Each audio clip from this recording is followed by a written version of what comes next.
اسلام آباد کے رہائشیوں کے لیے ایک بہت بڑی خوشخبری ہے۔ پنس ہسپتال اور پولی کلینک اسپتال کے علاوہ کوئی ایسا سرکاری اسپتال نہیں تھا جہاں پر وہ جا سکیں اور مفت علاج کرا سکیں، اور دونوں اوور برڈن تھے۔ میرے ساتھ ڈاکٹر باری موجود ہیں۔ ڈاکٹر صاحب، آپ کا بہت شکریہ، آج بہت اہم سنگ میل طے ہوا ہے، MOU سائن کیا ہے وزارت صحت کے ساتھ۔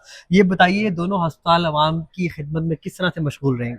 دیکھیں، بات یہ ہے کہ ایک ہاسپٹل بنا ہوا، اور جو کہ انفیکشس ڈیزیز ہاسپٹل کے ساتھ کے نام سے تھا، اور وہ 4 سال سے بند پڑا ہوا تھا، تو 5 سال میں لوگوں کو سروس نہیں ملی، اور یہ خوش آئند بات ہے کہ انشاءاللہ اگلے کچھ ہفتوں کے اندر یہ آپریشنل ہو جائے گا، تو جو لوڈ ہے دوسرے ہاسپٹل میں وہ کم ہوگا۔ اتنا نہیں ہوگا کیونکہ اتنا یہ کہ 160 بیڈ کا ہاسپٹل ہے، لیکن پھر بھی ایک کوالٹی کیئر ملے گی، کہ ہمارا جو مشن اور ویژن یہی ہے کہ ہم کوالٹی کیئر کریں اور فری آف کاسٹ کریں۔ دونوں اور اسپتال ایک تو یہ ہو گیا ہاسپٹل، ایک ہے blood centre, regional blood centre Islamabad کا، جو پہ جرمن گورنمنٹ نے کیا تھا، یہ چائنیز گورنمنٹ نے کیا تھا۔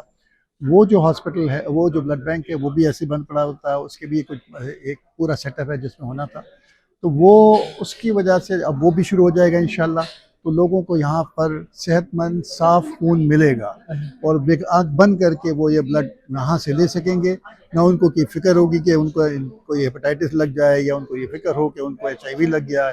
تو انشاءاللہ ہماری کوشش یہ ہے کہ اس کو ہو، اور یہ ہمارے لیے بھی ایک فخر کا مقام ہے کہ کیونکہ ہم صوبوں میں تو تھے، لیکن اسلام آباد وفاق ٹیریٹری کے اندر جو ہم کر رہے ہیں، تو انشاءاللہ ایک چیلنج ضرور ہوگا، لیکن جب اللہ کے لیے کر رہے ہیں تو اللہ راستے آسان کرے گا۔ سر، یہ بھی خوشخبری دیں کہ یہ بھی فری آف کاسٹ ہوگا۔ دیکھیں، ہمارا ایک بڑا کلیئر بات ہے، جہاں پر کہ ہم جس کے ساتھ بھی کولیبریٹ کرتے ہیں یا MOU سائن کرتے ہیں، بہت سارے لوگ ہمارے پاس آتے ہیں کہ ہمارا ہاسپٹل ہے، آپ یہ چلا رہے ہیں، ہم ان کے ساتھ بات نہیں کرتے جو پیسے لیتے ہیں۔